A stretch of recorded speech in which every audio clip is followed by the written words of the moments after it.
Sand is pouring from a plane, not from a plane, from a pipe at a rate of ಎಷ್ಟು ಜೋರು ಬರ್ತಾ ಇದೆ ಅಂತ ಹೇಳಿದ್ರೆ 12 centimeter cube per second. The falling sand forms a cone on the ground in such a way that the height of the cone is, ಇದು ಮುಖ್ಯ ಇದು, height of the cone is always 1/6 the radius of the base. How fast is the height of the sand cone increasing when the height is 4 centimeter? ಈ ರೀತಿಯಲ್ಲಿ explain ಮಾಡ್ತೀನಿ ನಾನು ನಿಮಗೆ. So ಇಲ್ಲೇನಿಲ್ಲ, ಮಣ್ಣು ಒಯ್ಯಕ್ಕೆ ಶುರು ಮಾಡ್ತೀವಿ ನಾವು. ಮರಳು ಒಯ್ಯಕ್ಕೆ ಶುರು ಮಾಡ್ತೀವಿ. ಮರಳು ಹೋಯ್ತು ಅಂತ ಹೇಳಿದ್ರೆ, ಫೈನ್ ಮರಳು ಹೋಯಿತು ಅಂತ ಹೇಳಿದ್ರೆ ಈ ರೀತಿಯಲ್ಲಿ ಎತ್ತರ ಹಾಕೊಂಡು ಹೋಗುತ್ತೆ. ನೀವು ನೋಡಿದ್ದೀರಲ್ಲ, ಈ ಎಂಥದ್ದು ಇದು ಅವರ್ ಕ್ಲಾಕಲ್ಲಿ ಬರುತ್ತೆ. ಸೊ ಇದೇ ಥರ ಎತ್ತರ ಹಾಕ್ಕೊಂಡು ಹೋಗುತ್ತೆ. ಸರಿನಾ? ಅವ್ರು ಏನು ಕೊಟ್ಟಿದ್ದಾರೆ ಅಂತ ಹೇಳಿದ್ರೆ, ಅಕಸ್ಮಾತಾಗಿ ನಿಮ್ಮ ಸ್ಯಾಂಡ್ ಈ ರೀತಿಯಲ್ಲಿ ಎತ್ತರ ಇದ್ದು, ಆಯಿತಾ, ಅಗಲ ಎತ್ತರ ಇದ್ದು 1 ಸೆಕೆಂಡ್ ಬಿಟ್ಟು ಈ ರೀತಿಯಲ್ಲಿ ಆಗ್ಬೋದು.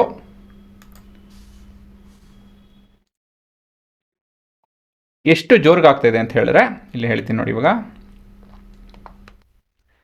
ಇದರ ವಾಲ್ಯೂಮು ಒಂದು 40 ಸೆಂಟಿಮೀಟರ್ ಕ್ಯೂಬ್ ಇರಿದೆ ಅಂತ ಹೇಳ್ಕೊಳ್ಳಿ. 1 ಸೆಕೆಂಡಿಗೆ ಇದ್ರ ವಾಲ್ಯೂಮು 52 ಸೆಂಟಿಮೀಟರ್ ಕ್ಯೂಬ್ ಆಗುತ್ತೆ ಅಂತ ಹೇಳಿ. ಸರಿನಾ? This is matter of 1 second. ಆಯಿತಾ?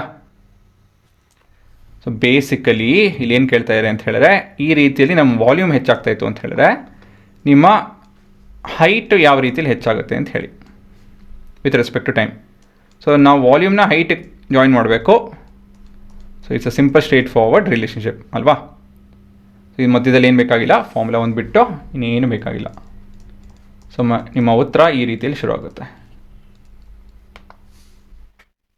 dv/dt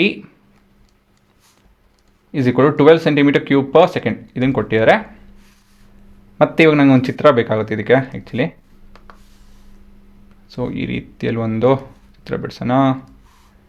ಇದು ನಿಮ್ಮ ಕೋನು.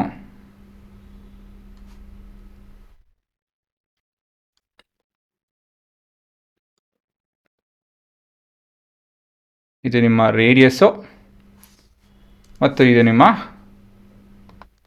ಹೈಟು ಅಲ್ವಾ? ಇದು 90 ಡಿಗ್ರಿ ಬರುತ್ತೆ. ಇದು ನಿಮ್ಮ ರೈಟ್ ಸರ್ಕ್ಯುಲರ್ ಕೋನ್ ಅಲ್ಲ, ಇಂಥದ್ದು ರೈಟ್ ಅಪ್ರೈಟ್ ಕೋನ್. ಹಾಂ, ಏನೋ ಒಂದು ಹೆಸರಿದೆ, ಮರ್ತೋಯ್ತದು. ಸೊ ಇಲ್ಲಿ ಮತ್ತೊಂದು ರಿಲೇಷನ್ಶಿಪ್ ಕೊಟ್ಟಿದ್ದಾರೆ.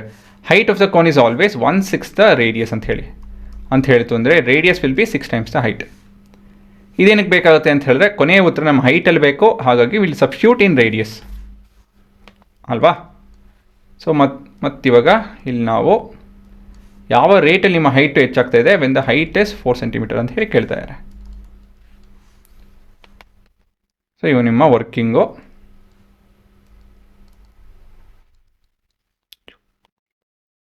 ಸೊ ಇಲ್ಲಿ ನಾವು ಏನು ಉಪಯೋಗಿಸ್ಬೇಕು, volume of the cone which is dependent on radius and height given by the formula 1/3 the volume of the cylinder. ಇಲ್ಲಿ ನಾವು ಡಿರೈವ್ ಮಾಡೋದಕ್ಕಿಂತ ಮೊದಲಾಗಿ we need to substitute radius to be equal to 6 times of h. ಯಾಕಂತ ಹೇಳಿದ್ರೆ ಕೊನೆಯ ಉತ್ತರ ಅದೇ ಬೇಕಾಗಿರೋದು. So we have to do this. So we have the volume in terms of height is 3 pi 6h into 6h into h. r square ಬದಲಾಗಿ 6h ಅಂತ ಹೇಳಿ ಬರ್ತೀನಿ. ಸೊ ಇದು ಸಿಂಪ್ಲಿಫೈ ಮಾಡ್ತು ಅಂತ ಹೇಳಿದ್ರೆ ಇಲ್ಲಿ 1s 2s. ಸೊ ಇಲ್ಲಿ ನಮಗೆ volume in terms of height is 12 pi h square ಈ ರೀತಿಯಲ್ಲಿ ಬರುತ್ತೆ. ನಾವು we need to differentiate v of h with respect to time. So we have dv/dt is equal to 12 pi, ಇಲ್ಲಿ cube ಬರಬೇಕಾಯಿತು, ಹಾಂ cube ಏನಾಯಿತು, 3h ಸ್ಕ್ವೇರ್. ಯಾಕಂದರೆ volume ಅಲ್ವಾ, it has to be 3 dimensional. Height ಕೂಡ ಬದಲಾಗ್ತಿದೆ ವಿತ್ ರೆಸ್ಪೆಕ್ಟ್ ಟು ಟೈಮ್, ಹಾಗಾಗಿ dh/dt ಕೂಡ ಬರುತ್ತೆ. ಸೊ ಇಲ್ಲೆಲ್ಲ ವ್ಯಾಲ್ಯೂ ಸಬ್ಸ್ಟಿಟ್ಯೂಟ್ ಮಾಡಿದಾಗ ಇದು 12 ಇದೆ, ಇದು 12 pi ಹೆಚ್ಚು 4 ಸೆಂಟಿಮೀಟ್ರು, ಕರೆಕ್ಟ್ ತಾನೆ? ಸೊ ಇಲ್ಲಿ ಇಂಟು ಅಂತ ಬರೀತೀನಿ, ಇಲ್ಲಿ 4 into dh/dt. ಸೊ ಇದು ಸಿಂಪಲ್ ಕ್ಯಾಲ್ಕುಲೇಷನ್, ಏನಿಲ್ಲ ಇದರಲ್ಲಿ. 12 ಕಟ್ ಆಗುತ್ತೆ. 16 3 4 ಅಲ್ಲ, 48 ಪೈ. ಹೈಟ್ ಇನ್ ಡೈಮೆನ್ಷನ್ ಸೆಂಟಿಮೀಟ್ರಲ್ಲಿದೆ, ಟೈಮ್ ಇನ್ ಡೈಮೆನ್ಷನು ಮೀಟ್ರಲ್ಲಿದೆ, unit. So we have centimetre per second. ಕೊನೆಯದಾಗಿ the height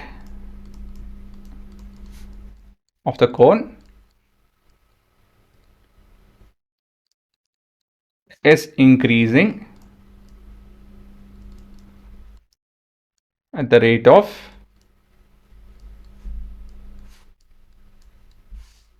ಎಂಥದಿದು 1/48 pi centimeter per second when h is equal to 4 centimeter. So ಇದೇ ನಿಮ್ಮ ಉತ್ತರ.